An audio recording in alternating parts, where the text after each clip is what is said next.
തിരുവീഥി ജ്വലിക്കും വർണ്ണവിളക്കെവിടെ? ആ തിരിയിൽ കത്തും തീജ്വാലയെവിടെ?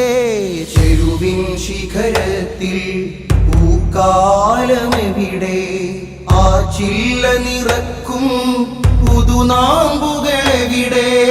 ചൂണ്ടുവിരൽ ധീരം ശബ്ദിക്കാറില്ലേ? എല്ലാവരോടുമാണ് ഉത്തരവാദിത്ത നിർവഹണം ഉണ്ടാകേണ്ടത്. ഞാനെന്ന എൻ്റെ ഭാവത്തിൽ നിന്ന് മാറി നമ്മളെന്ന വിശാലമായ കാഴ്ചപ്പാടിലേക്ക് മനുഷ്യനെത്തുമ്പോഴാണ് നസീഹത്ത് എന്ന ആശയമുണ്ടാകുന്നത്. മോഷ്ടിച്ച വസന്തകാലങ്ങൾ ആരോ ചമയുന്ന വിയർപ്പിൻ കണങ്ങൾ കമ്പോളം വിറ്റു വിഴുങ്ങും മുൻപേ കഴുകക്കണ്ണിൽ നമ്മൾ പതിയും മുൻപേ ഒരുമിച്ചൊരുമിച്ചഴകിൽ ഒന്നായി പടരൂ.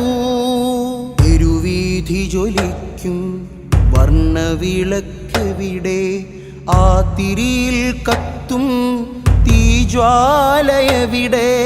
ചെരുവിൻ ശിഖരത്തിൽ പൂക്കാലമെവിടെ? ആ ചില്ല നിറക്കും പുതുനാമ്പുകളെവിടെ?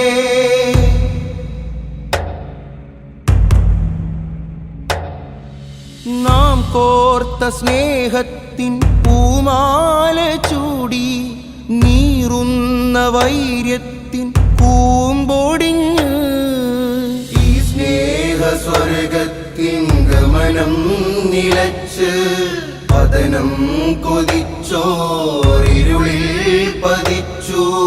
സൗഹാർദ്ദ പെരുമയുടെ നനവുള്ള കിതാബിൽ നേരുള്ള ഈണങ്ങൾ ഇന്നും കേൾക്കുന്നേ. തീപ്പകയുടെ ചൂടിൽ എരിയുന്ന മനസ്സിൽ പൂക്കാലം കാണാൻ കൺപാർത്തിരുന്നേ. ആഹാ വെറുപ്പിൻ വേരറ്റുപോയി, ആഹാ കറുപ്പിൻ കറമാഞ്ഞു